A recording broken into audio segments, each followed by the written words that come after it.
I would like to talk to you about making things with lasers. So in effect, laser-based manufacturing. And when I suggest lasers and manufacturing, you've probably got an idea in your mind of some giant robotic arm with a laser on the end of it, cutting through great sheets of steel, making things for cars, for boats, for aircraft. Things, in essence, on a very big scale. And that's not what I'm going to talk about. So I'd like you to put that idea out of your mind for the moment. Because the sorts of things that I'm talking about are the sorts of things that are made on the micro scale. Things that are made with a great deal of precision and accuracy. The kinds of things that go into computers, into circuit boards, into the chips on the circuit boards. The kinds of things that go into making all kinds of high-tech devices. The kinds of devices that make the modern world modern. And the kind of devices that are going to make the future. But then, why are those processes on such a small scale really any different from the large-scale processes? Is it not just exactly the same thing, just scaled down, a smaller drilling machine, a smaller cutting tool? Well, to answer that question, we have to go into a rather interesting place in optics, the world of the ultrafast laser and the ultrashort pulse. And to get there, we need to start thinking about how to concentrate light. So let's consider a really dim light bulb. Let's think about a 1-watt light bulb put into a room. Now, I don't need to tell you that a 1-watt light bulb is barely going to do anything. You're not going to be able to see anything in the room. It's still going to be just as dark as before you turned it on, in essence. Of course, the reason that it's really dim in the room is that all the light that's being generated by this 1-watt light bulb, it's going off in every direction. But what if we, instead of firing our light off every which way, we collect all that light together and we focus it into a single spot? Well, clearly that single spot is going to end up being very bright. The rest of the room might be dark, but we've got this one very bright spot. And with this, 1 watt might not sound like a lot of light, but with this, we can cut through sheets of steel. So what we've done is we've concentrated our light into a small space. And this is essentially what a laser is doing. Lasers are designed to generate light that all goes in one direction, so you can nicely, easily focus it into one place. So let's take our laser and let's take it to a hypothetical factory. So we're in the business of making small holes in bits of metal, precise holes, perhaps as part of a larger manufacturing process.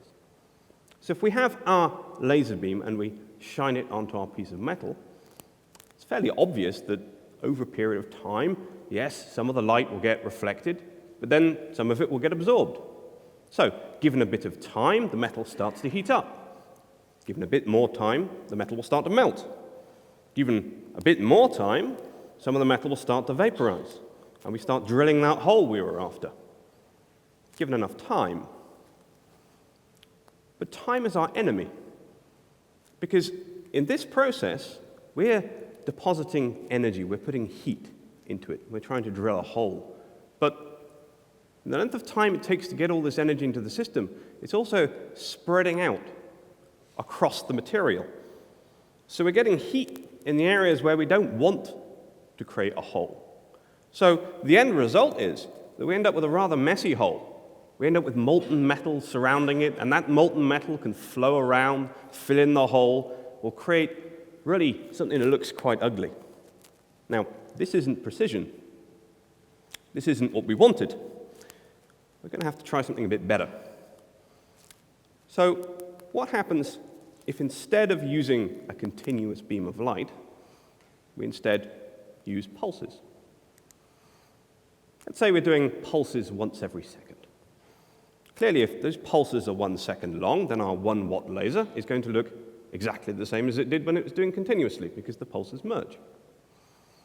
If we make those pulses half a second long, though, we're concentrating our energy into half the amount of time. So the brightness, the intensity of our laser is going to go up. If we go to a third of a second, we have 3 times the amount of intensity. So we're now depositing the same amount of energy into our metal in shorter periods of time. And with shorter periods of time, there's less time for that heat to spread out over the surface. But a third of the second doesn't really gain us very much. The whole will look a little bit better, but it's not going to look much better. We're going to need a lot shorter pulses, much shorter pulses. How short? Well, with an ultrafast laser, we can produce pulses that are on the order of a picosecond. That's 1/trillionth of a second long.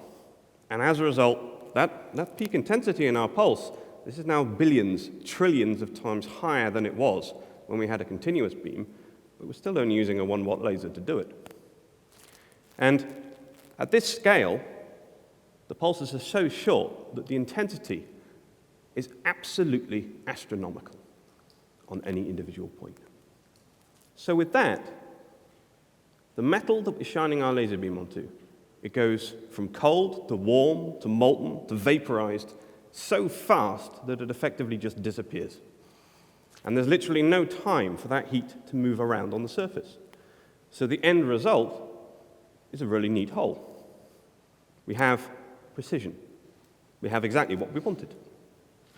And this is fantastic. With our ultra-fast laser, we can make very precise holes in any material we want. And we can do it not only in metals, but we can do it in a range of other materials that we'd otherwise regard as just being too difficult to work with. Materials that really ought to melt too easily. Materials like plastic or ice. Materials that ought to carbonize and burn. Materials like wood or carbon fiber. And materials that would normally be considered brittle, so they would normally shatter, things like ceramic and glass. And we can do that because we're controlling the way the heat is moving around in the material. But what about that last example, glass? Is there not a slight problem trying to shine laser beams into glass and getting it to absorb? Well, you may well be right. If we shine our laser beam onto a transparent material like glass, essentially one of two things is going to happen. And that depends on what color, what wavelength of light we're using. So either the light will be absorbed, as it is in glass for colors that we can't see with our eyes but still there, then it's much the same as it was for the metal. But what if it is one of those colors that we can see, one of the visible colors? The light will pass straight through the glass. None of it will get absorbed, and presumably we have a bit of a problem. So let's assume that we have in our hypothetical factory a green laser. So the green laser passes through the glass, doesn't get absorbed. There's going to be no cutting going on today. And you might reasonably expect that there's not much you can do about this, that the light's just going to pass through the glass. You wouldn't quite be right, though, because there are some very interesting properties of light which give some very counterintuitive results. So one of the most interesting properties of light is that it behaves both as a wave and as a particle simultaneously. This is wave-particle duality, which you may well have heard of. So it's behaving like a particle to us in that it arrives in discrete lumps, in packets. And these packets we call photons. And interestingly, the color of the light will tell you how much energy is contained within each one of these photons. And each one of these arrives as an independent element. So that green laser is producing a whole series of photons, but they've all got basically the same amount of energy. And the problem with glass is it's rather picky. So glass will only absorb energy of a minimum amount. So a bit like a roller coaster ride, you require a minimum amount of energy in order to be absorbed. And if you don't have that much energy, you pass straight through the glass and nothing happens. So how does this help us? Well, each individual photon will simply go through the glass. But what happens if 2 photons arrive at the same time? Or 3 photons arrive at the same time? Well, glass may be picky about how much energy it wants, but it's not that picky. If 3 photons arrive at the same time, great, they can all get on the ride as one go. And suddenly, we get absorption to happen. But how likely is it that this will actually happen? Well, under normal conditions, clearly not very likely at all. Glass is, after all, transparent.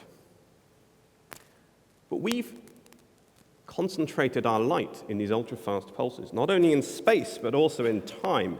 And the intensity, the sheer number of photons arriving in this tiny, tiny period of time is absolutely astronomical.